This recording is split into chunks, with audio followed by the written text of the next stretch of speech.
박사님의 기조 발언을 듣도록 하겠습니다. 예, 전병수라고 합니다. 예, 저는 이것을 남편이고요. 한중수교 30주년 기념사가 뭐 의미가 있다고 보여지는데요.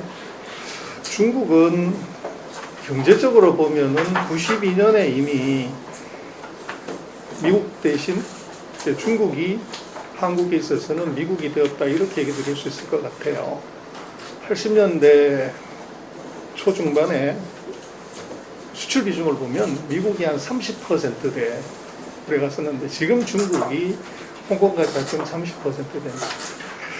그러나 과거 30년에 교역 규모가 몇백 배 늘었다든지 이런 것들은 지나간 추억으로 잊어야 될 것 같고, 앞으로의 한중 관계는 저는 따뜻한 봄날이었다기보다는 앞으로는 아마 서로 치열하게 경쟁하는 이 전쟁의 장으로 바뀔 가능성이 대단히 높다, 그렇게 말씀을 드리고 싶고요.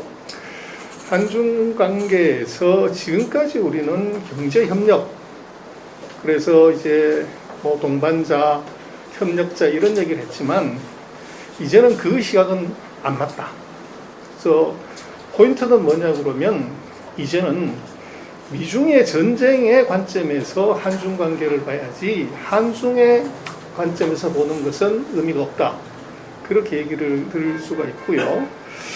그래서 지금 뭐 여러 가지 얘기를 하지만 아까 박 대표님 말씀하셨듯이 한중 관계에서 가장 문제가 되는 것이 이제 서로의 혐, 한, 뭐 혐중, 이게 문제가 되는 것 같아요. 그러나 이것은 저는 그렇게 보여집니다. 한중 관계는 부부 관계로 보는 것이 맞는 거 아닌가. 사랑의 반대말이 뭔지 아십니까? 한국이 중국을 이제 어떻게 보면 미워하는 마음이 굉장히 역대 사상 최대로 높습니다. 그에 다르게 생각을 하면 관심이 있다는 얘기죠. 중국도 혐한 감정이 계속 높아진 이유는 바로 그건데, 부부관계를 놓고 보면 남편이 주도할 때도 있고 아내가 주도할 때도 있습니다. 그래서 여기서 참 조심해야 되는 것은 세 가지인 것 같아요. 첫 번째, 말 조심해야 됩니다.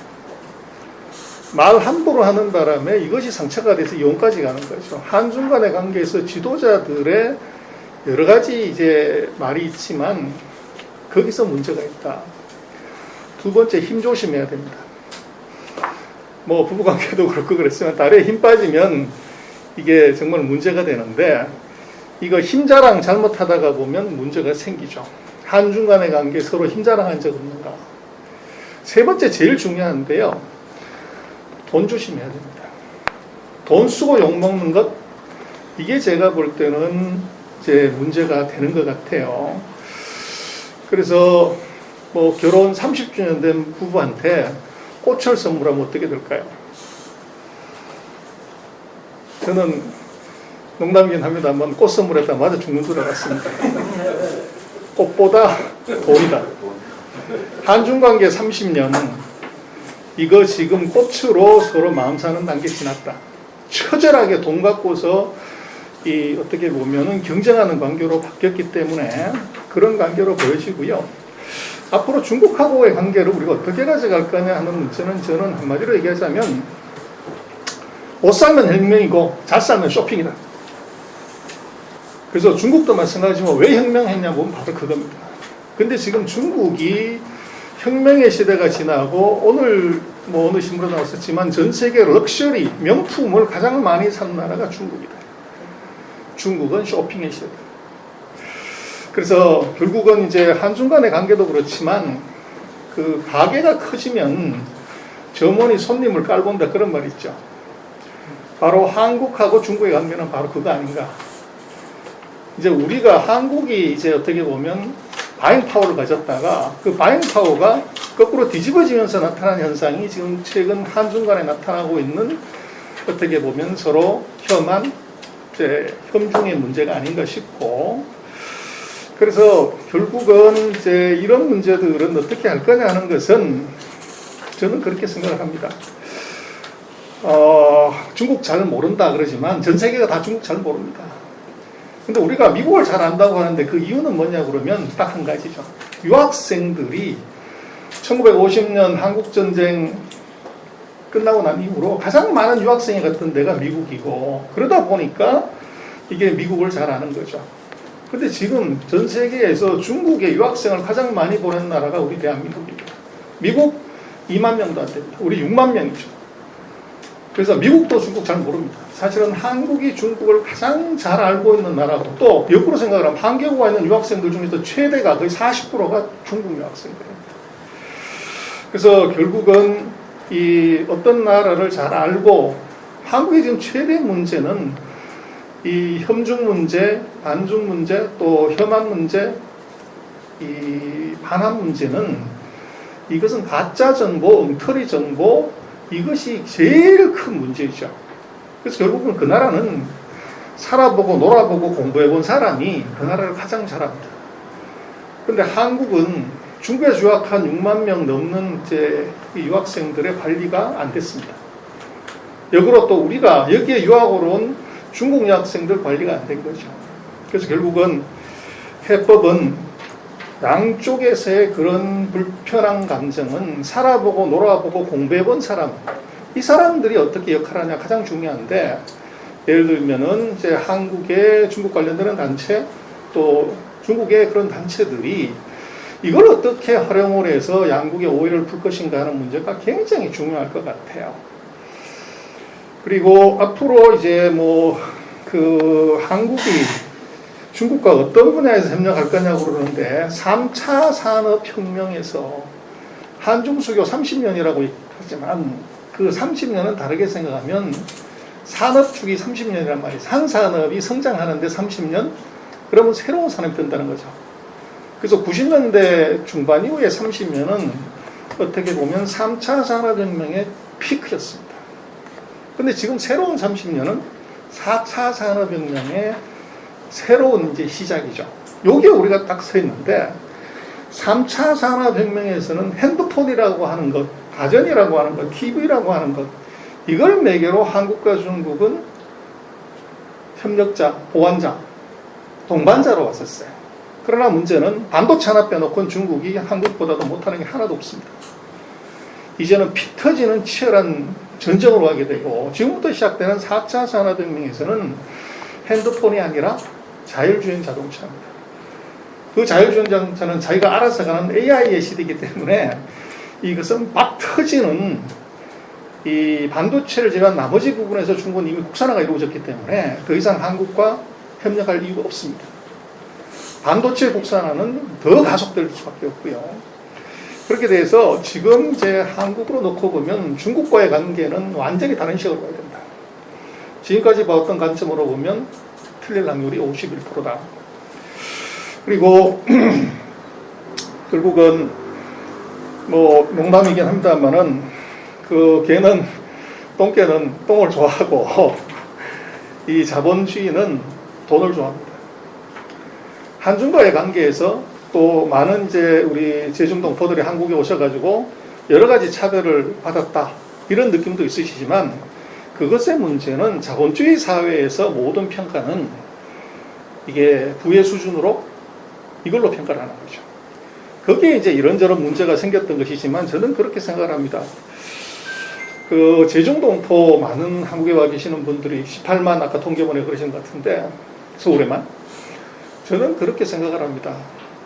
우리 제중동포의 할아버지, 할머니들은 어쩌면 우리 할아버지, 할머니와 앞뒷집에 살았을 수도 있다. 저는 그게 이제 어떻게 보면 한국 안에서의 갈등의 문제를 해결하는 아주 중요한 이제 그 생각의 전환? 이것이 될 거 아닌가, 그런 생각을 하고요. 결국 이제 미래를 보고 가야 되는데, 한국과 미국의 관계를 놓고 보면, 제가 핸드아웃에서 써놨습니다만은, 앞으로 미국과 중국의 전쟁은 무역전쟁이 지금까지 거의 끝났고요. 다음번 전쟁은 이것은 기술전쟁입니다. 기술전쟁이 끝이냐? 아닙니다. 금융전쟁입니다. 그래서 미국은 무역으로 시비 걸고 기술로 목을 조르고 금융에서 돈 털어가는 것이 넘버 2를 터는 미국의 최근 100년간의 전략입니다. 그래서 일본이 아주 좋은 샘플이죠. 무역으로 시비 걸었다가 결국은 저것이 반도체 산업 완전히 죽여놨고, 그리고 금융으로 주식시장에서 돈 털어간 것이 미국의 전형적인 패턴이고, 이 룰은 제가 볼 때는 중국에 대해서도 예외가 없습니다. 지금 하고 있는 것을 보면 1985년 일본에서 했던 것과 똑같은 패턴이 나타나고 있죠. 그래서 저는 제안을 드린다고 하면 두 가지인데, 앞으로 미중의 전쟁에서 최종 종착역은 이것은 기술 전쟁이 아니라 금융 전쟁입니다.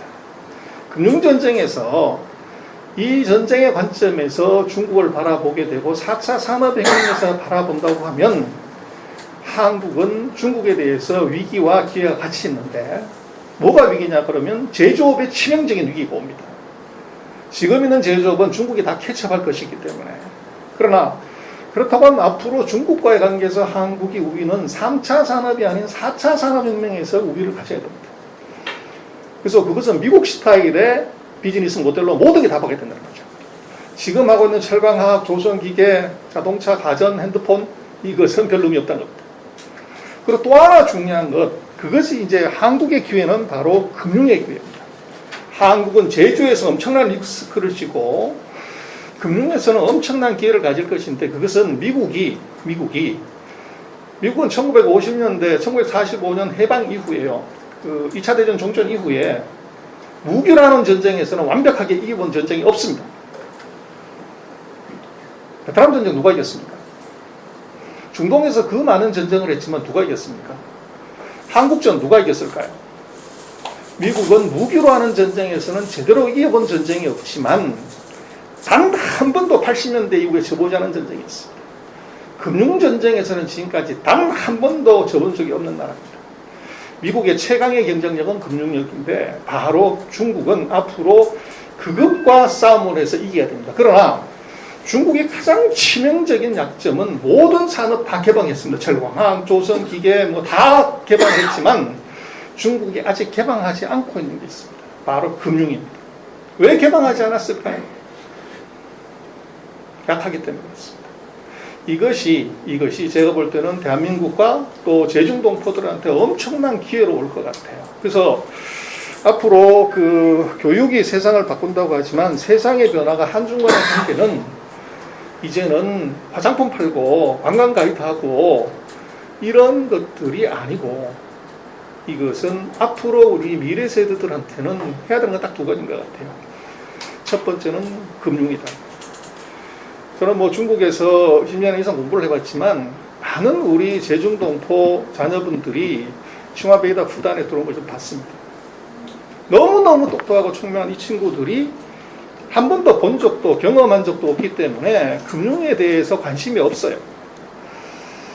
그러나 앞으로 미국을 보시면 전체 인구의 2%도 안 되는 유태인들이 미국의 금융과 정치를 장악하면서 미국을 쥐었다 놨다는 거죠. 그 힘은 바로 월스트리트의 힘입니다. 바로 금융의 힘입니다. 제가 볼 때는 중국 사회에서 한국이 지린성의 작은 소수민족으로 끝나는 것이 아니라 상하이의 루자주의를 주름잡을 수 있는 유태인과 같은 정도의 금융 파워를 가진다고 그러면 이것은 완전히 다른 스토리가 됩니다.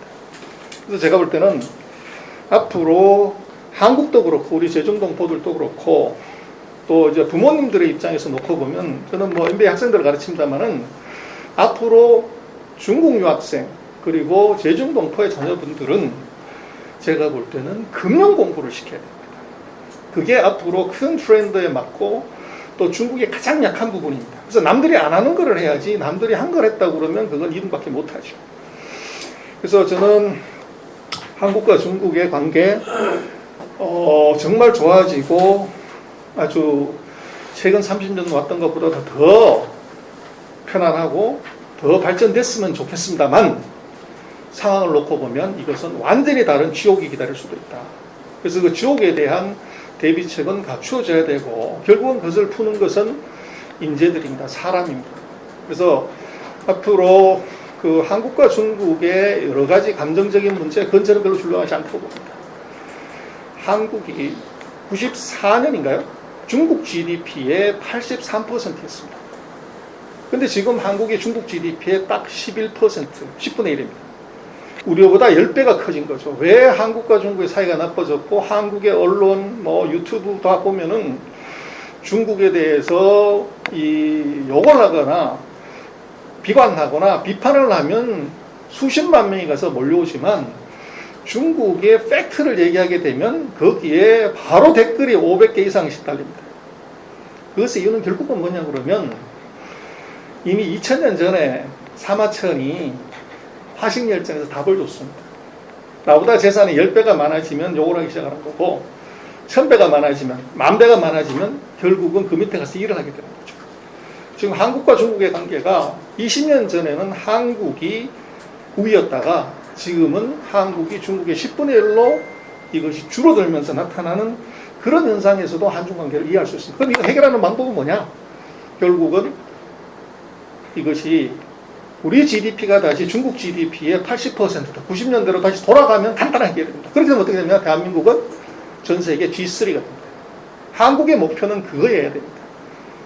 근데 그게 아니라고 하면은 지금 있는 자잘한 많은 문제들, 감정적인 문제를 갖고서 놓고 보는 것은 그것은 문제의 본질을 해결할 수 있는 것이 아니라 서로가 말싸움만 키우고 말대포만 쏘다가 이것이 말조심, 힘조심, 돈조심해서 서로가 다치는 그런 결과가 나타나는 것 같습니다. 한국과 중국 30년의 해고는 다 아름답게 할 수 있지만 제가 바라보는 한중의 미래는 치열한 경쟁 관계다. 그래서 경쟁에서는 결국은 믿을 것은 오로지 자기의 실력 하나. 이거 외에는 없을 것 같고, 그래서 한국이 중국에 대해서 가질 수 있는 실력은 결국은 저는 두 가지입니다. 기술력 아니면 금융력. 두 가지에서 승부를 내는 것이 답이다. 그렇게 말씀드리고, 제가 자료는 길게 만들었습니다만은, 한번 참고를 해주시고요. 제 얘기는 오늘 마치겠습니다. 네, 경청해 주셔서 고맙습니다.